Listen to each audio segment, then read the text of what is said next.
આજરોજ તારીખ 13/12/2025 રોજ રાષ્ટ્રીય મેગા લોક અદાલતનું આયોજન રાષ્ટ્રીય કાનૂની સેવા સત્તામંડળના નિર્દેશ મુજબ અને ગુજરાત રાજ્ય કાનૂની સેવા સત્તામંડળના ઉપક્રમે જિલ્લા કાનૂની સેવા સત્તામંડળ રાજકોટ દ્વારા સમગ્ર રાજકોટ જિલ્લામાં કરવામાં આવેલ છે। આજરોજ સમગ્ર રાજકોટ જિલ્લામાં કુલ 37,000 જુદા જુદી કેટેગરીના કેસો મૂકવામાં આવેલ છે, જેમાં બેંક લેણાના કેસો, ચેક રિટર્નના કેસો, મોટર અકસ્માત વળતરના કેસો, સિવિલ કેસો, આવા જુદા જુદા કેટેગરીના કેસો પરત્વે છેલ્લા 3 મહિનાથી જુદી જુદી વીમા કંપની, જુદી જુદી ફાઇનાન્સ કંપનીઓ, પ્રાઇવેટ પક્ષકારો વગેરે સાથે જુદા જુદા પ્રકારની મિટિંગો યોજી અને પક્ષકારો વચ્ચે સુમેળભર્યા સંબંધો જળવાઈ રહે અને પોતાના કેસમાં સમાધાન થકી કેસનું નિરાકરણ થાય તો તેનાથી બંને પક્ષકારોને ખર્ચ, સમય અને વ્યય આ તમામ વસ્તુઓમાં ફાયદો થાય છે।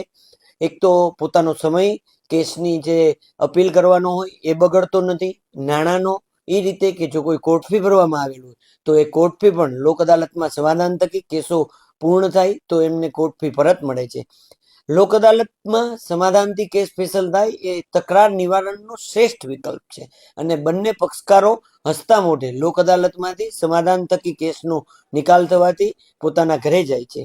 આ સિવાય જો કોઈ કોર્ટ ફી ભરવામાં આવી હોય તો તે પણ પરત મળે છે અને આજ રોજ સમગ્ર જિલ્લામાં જે 37,000 કેસો મૂકવામાં આવેલ છે એમાંથી 60% ઉપરાંત કેસોમાં સમાધાન થવાની શક્યતા છે। આજ રોજ રાજકોટ જિલ્લામાં જે લોક અદાલતનું આયોજન થયેલ છે તેમાં મોટામાં મોટું મોટર અકસ્માત વળતરનો ધોરાજી મુકામે 1,15,00,000નું સમાધાન થયેલ છે અને રાજકોટ હેડક્વાર્ટરમાં 65 લાખ તથા 53 લાખની રકમનું મોટર અકસ્માતના વળતરના કેસમાં જે વીમા કંપની છે એમની સાથે સમાધાન કરી અને નામદાર ચેરમેન જે આર શાહ સાહેબના હસ્તે એમને ચેકનું વિતરણ કરવામાં આવ્યું છે।